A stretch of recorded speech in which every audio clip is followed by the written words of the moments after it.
Welcome back to Palmetto People. Interestingly enough, the South Carolina Chamber of Commerce serves the entire state of South Carolina.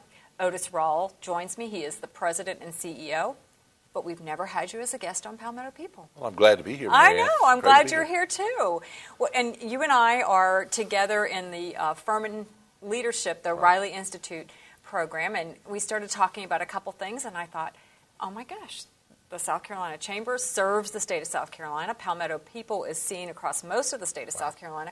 We really need to have you as a guest, Otis, so I appreciate your time. Well, it's great to be here, and Time Warner has always been a great fan of the South Carolina Chamber of Commerce, and we love y'all to death at the Chamber. You helped us deliver our mission statement several times as far as education goes, so we appreciate all y'all do for the state. Well, we like to partner with economic development in South Carolina, education, the arts, and everything, and actually the Chamber of Commerce does that. So I know that our viewers are familiar with their local Chamber of Commerce, but tell us a little bit about the mission of the South Carolina Chamber. Well, we're the largest business organization in the state, and we're an advocacy agency, and our primary mission is to increase per capita income of our citizens and the wealth of our citizens, and we do that in a number of ways.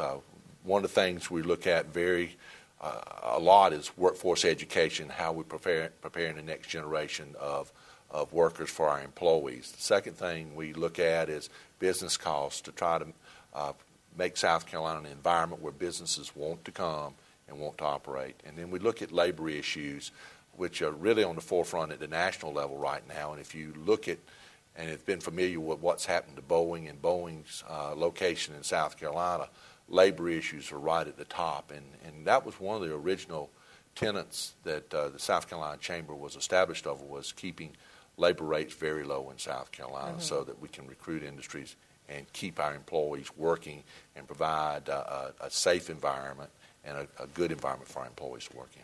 Well, you know, it's very interesting. If you look back at the history in just the past 5 years, Boeing, of course, being the most recent, there's been a lot of activity in recruitment across South Carolina. Yeah. I'm familiar with the very successful drive in Florence, for example, where QVC and a number of other large entities are housed there now. Yeah.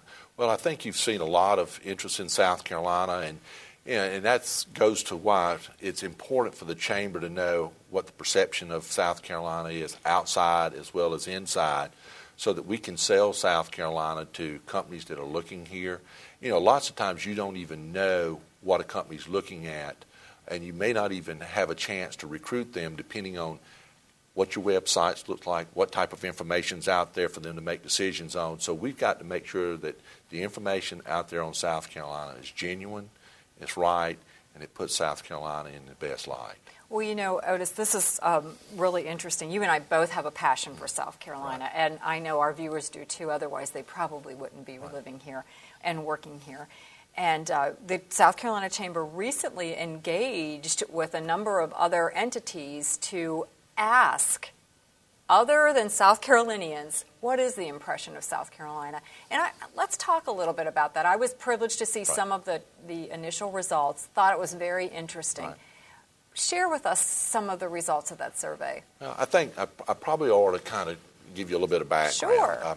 When we started looking to find out why people would not look at South Carolina from a job recruitment standpoint, we also were concerned about workforce education issues, what the perception was outside of South Carolina on our workforce. But that came up in the debate around Boeing, is we don't have a bona fide, qualified, sustainable workforce. And when we start looking at the data behind that, nothing could be farther than the truth. If you ask our citizens in South Carolina where they think we are educationally, they'll tell you 49th. And nothing can be further than the truth. Right. We're 37th nationally in graduation rates and moving very quickly toward getting in the middle of the pack. That's the message that we've got to send.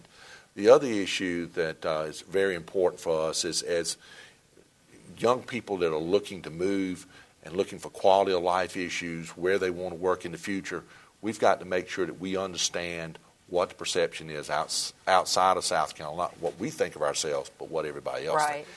That's the background. What we found out is this.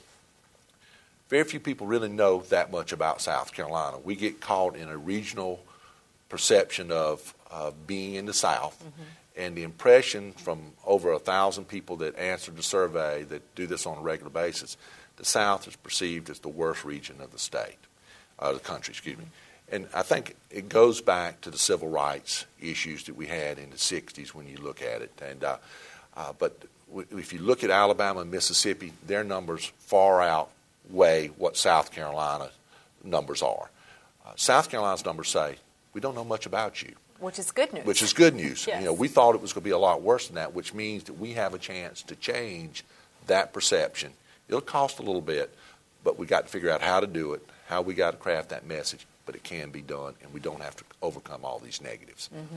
That was very interesting. When I started to look at the results of the survey, I thought, oh my gosh, what an opportunity. Yeah. We are digging ourselves out of a hole, but a hole of non-identity. Right. Not some of the other things that are affiliated with, you know, as most people say, thank goodness for Mississippi, That's or right. but because Mississippi and Arkansas do have some issues that are much greater than South Carolina. We're just kind of lumped in the South, so we have to rise above. Yep. Well, what's interesting about the study, if you look at our surrounding states like North Carolina, you know, when you think about North Carolina, they have branded their state where you look at the coast, the Research Triangle in the mountains, and you don't think about the I-95 corridor, a corridor of shame that we've been renowned for. That can change if we get the right information out there and it's branded like we should. We've got a great quality of life here. Do we have pockets of challenges? Yes, we do. Or can they be overcome? Yes, they can. Is it going to take a lot of work? I don't think so.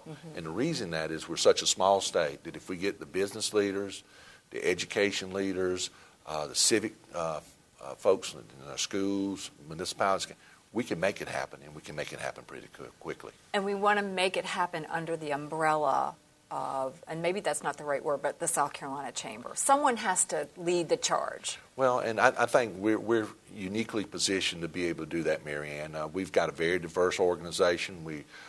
Most people think that we represent big business, and we do. But 90% of our organization is small businesses. And we represent manufacturers, retail entities, service entities. So we've got a chance to bring all the business people across the state that have a chance to make a change. And that's what we're striving for right now, is to bring the community leaders, the business leaders together and change the perception of South Carolina, where we can step up and be a place where global companies are looking at us, as well as companies outside wanting to come to South Carolina. But more importantly, the young people that we go recruit for jobs understand what South Carolina is and will come to South Carolina to live. Otis Rawl, I know it'll happen. I hope know so. it will. I know hope it will. Make sure that you look at the South Carolina Chamber website and get involved and contact staff. It's all there if you need some information. So thank you so much for being a guest on Palmetto People. Very good information. Marianne, thank you for having me. Very positive. Thank you. Don't go away. We'll be right back.